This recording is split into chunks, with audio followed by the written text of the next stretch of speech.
안녕하세요. 대단히 반갑습니다. 지식사회의 압축성장 김병익. 서양에서 세기 동안 진행되어 온 것들이 우리에게는 50년의 압축된 시간으로 달구어졌다. 후진국 컴플렉스를 벗어났다는 자부에도 불구하고 두려움도 솟는다. 실용주의로의 일방적 기울어짐 상아탑 연구들의 버크가 말하는 바 지식의 맥도날드화, 그럼으로써 성과의 성급한 황금주의, 학문의 권력화로 말미암은 속류화가 그렇다. 1890년대로부터 2차 세계대전 후에 이르는 서구 지식사회의 흐름을 휴스의 3부작 의식과 사회사상의 대이동 막다른 골목을 통해 짐작하게 된 내게 피트 퍼크의 지식의 사회사 2권, 박광시공 김한 이 주제에 대한 내 관심의 폭을 크게 열어주었다.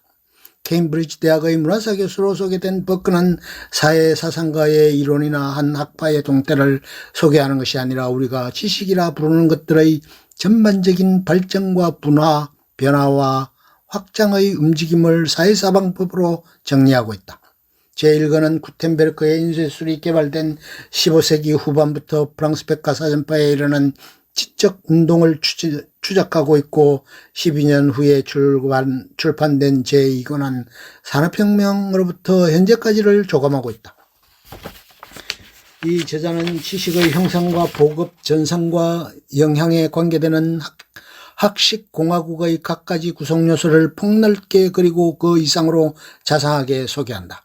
가령 17세기 말경에는 커피하우스가 중요한 지식교환소였다는 것, 1600년에서 1789년 사이에 발간된 프랑스의 전기가능물이 1267종이라는 것, 17세기 전반기에 의학사전들이 다투어 나왔고 그 점 교양적 지식에서 실용적 지식이 분화되어 발전하기 시작했다는 것, 16세기에는 창녀 가격표가 가능될 정도로 정보화가 확대되었다는 것, 근대 초기부터 교회가 만든 검서정책이 도서의 폐기, 연폐, 통제, 상실, 파괴 등등으로 자행되어 왔다는 것, 15세기에 선박, 설계도에서 시작된 특허권 개념이 번지면서 지식의 상업화가 이루어지기 시작했다는 것, 도서관과 박물관이 19세기부터 경쟁적으로 책과 유물의 수집, 소장의 열성이었다는 것, 영어에서 과학자란 용어가 출현한 것은 1830년대였다는 것, 통계학은 정보와 지식의 팽창으로 19세기 초부터 사회학은 졸라의 제르미날로 주목된 환경문제 촉구로 개발되기 시작했다는 것 등 생각하지도 못한 의외의 지식을 숱하게 제공한다. 또 중국과 일본에 대한 정보가 활발했다는 대목에 끼어 한국에서는 인쇄에 대한 당국의 통제가 중국보다 훨씬 더 철저했으며 민간 차원의 서적 제작과 판매가 금지됐던 때도 있었다는 서술이 아프게 반가웠다. 피레네 산맥 이쪽에서는 진실이고 그 너머에서는 거짓이라는 몽테뉴가 주장한 지식의 상대성을 인정하고 베이컨의 기억, 이성, 상상이란 인간의 새 능력이 역사, 철학, 시로 각각 표현된다는 지식론을 소개하면서도 깃털펜에서 타자기를 거쳐 컴퓨터에 걸치기에 이르기까지 필기도구의 변화도 놓치지 않는다. 이런 폭넓은 저자 섭렵의 결말은 산업혁명 이후 지식사회사를 러시아 경제학자로 스탈린에게 처형당한 콘트라티예프의 장기파동설에 따라 50년 단위의 지적 비약 단계로 정리한다.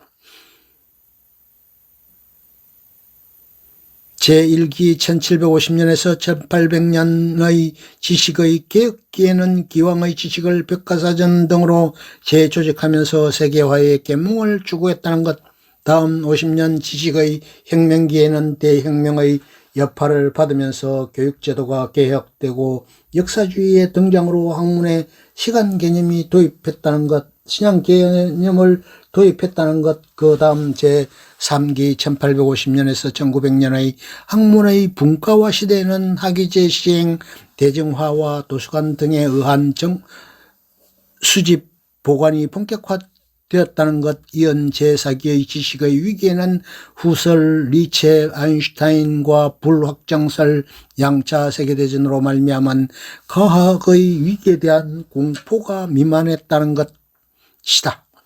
1940년대부터 반세기에 이르는 제5기는 컴퓨터, 스푸트니크, 달 착륙과 더불어 선호가 말한 두 개의 문화 현상이 심화되는 지식의 기술화로 진행되고, 독일 통일의 1990년대 이후 제6기 재귀성의 시대인 오늘날에는 월드와이드 웹과 구글, 위키피디아, 나노, 빅데이터 등으로 과학적 비약이 이루어지고 있다. 내가 지식 사회사의 진행에 관심을 가진 것은 지난해 갑작스레 우리 정치, 경제, 과학계의 4차 산업혁명이 크게 논의되고 우리 미래에 대한 적극적인 재구성 작업을 독촉하는 움직임을 본 때문이기도 하다. 젊은 국문학도 안서연의 개간지 시대의 비평담론 연구에서 나도 참여했던 1970년대의 개간지 운동이 학위 논문 주제가 된 것을 보고 현전에서 역사로의 이율에 대한 감상 어린 소외에 젖어든 때문이기도 하며 1970년대 초에 활발했던 한국사 시대의 구분론 토론을 회상한 때문이기도 하다. 분명히 이 시대는 아날로그에서 디지털로, 실제에서 가상현실로, 자연지능에서 인공지능으로 전환과 비약의 단계로 오르고 있다. 이 변화를 실감하면서 그것을 어떻게 보고 판단하고 전망해야 할지 내 좁은 지력으로는 갈무리할 수 없었다. 그럼에도 새해에 바라볼 것은 없이 돌아볼 일만 엄청난 80년대의 지난 시간을 정리하고 싶었다. 그런데 그 변화는 콘트라티예프의 50년 주기가 아니라 10년 주기로 압축되어야 했다. 내가 초등학교에 입학한 첫 학기는 일본어로 배웠지만 여름방학을 지난 2학기에는 한글로 공부했다. 김연이 자부한 한글 세대의 첫 학년이었다. 그리고 10대는 한국전쟁과 전후의 빈곤 속에 변방의 나라가 국제정치의 냉전체제 속으로 제어되면서 우리와 세계와의 상호 인식이 이루어진다. 대학생 시절이던 20대의 4.19 이후 민주주의의 유화 경제성장을 향한 국민적 미래 선택에 대한 자신감을 갖게 되고 30대는 유신의 포악에 맞선 진보 이념의 수입으로 인식의 개방을 얻는다. 40대는 올림픽 소련 해체와 함께 이제껏 강요된 검서건기에서 벗어나고 50대는 독일 통일과 남북 정상회담을 보면서 정치적 개검과 풍요 속의 미시권력 등장에 주목하게 된다. 이러는 사이 컴퓨터가 들어오고 인터넷이 보급되고 권력은 민주화하고 첨단 산업에 도전하며 상아탑의 영구로부터 고리의 전철까지 아날로그 문화는 디지털 문명 체제로 흡수되기 시작했다. 서양에서 5세기 동안 진행되어 온 것들이 우리에게는 50년 압축된 시간으로 달구어진 것이다. 물론 우리의 지적 인식론적 변화도 일어났다. 내 20대에는 서구의 인문주의가 주도했지만 기자가 된 30대에는 한국학의 열기 옆에서 유학파들에 의한 경영학, 행정학 같은 실용주의 학문이 확산되었고 40대에는 포스트 모더니즘과 해체주의가 지식사회의 주제로 떠올랐다. 이제는 4차 산업혁명으로 과학기술의 융합을 재촉하고 케빈 켈리가 말하는 정보, 생명공학, 로봇, 나노 등 4.5 인포, 바이오, 로보, 나노의 혁신적 지식들이 서슴없이 출현하고 새로운 연구 성과들이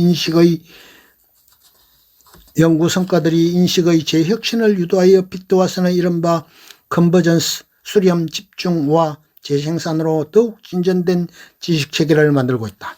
숨차게 달려온 우리 사회도 유학과 번역 등으로 외국 학문을 적극 수용했다. 대학과 기업, 기관의 연구비가 대폭 증액되고 연구 시스템의 강화 효과로 지식 개발에 높은 실적을 거두었다. 이후 후진국 컴플렉스 상태를 벗어났다는 자신만만해진 자부에도 불구하고 경제에서도 그랬듯 우리 지식사회의 압축 발전에 따른 부정적 전망에 대한 두려움도 솟는다. 실용주의로의 일방적 기울여짐, 상아탑 연구들의 버크가 말하는 바 직식의 맥도날드화, 그럼으로써 성과에 성급한 황금주의 학문의 권력화로 말미암은 속료화가 그렇다. 지식과 사유들이 세계화 명분 속에서 왜곡되고 연구작업이 실적주의로 퇴화하며 기초학문과 인문학의 냉대로 다르게 생각하기의 창조적 정신의 위치곤 결코 지나친 우려가 아니다. 지식이 현실적 이해관계를 뛰어넘어 오로지 진리 탐구의 의지로 추구되고 학자들의 이 열정과 연구의 그 성과들에 대한 순수한 경의 속에서 지식사회를 발전시킬 수 있었던 고전적 미덕이 그립다.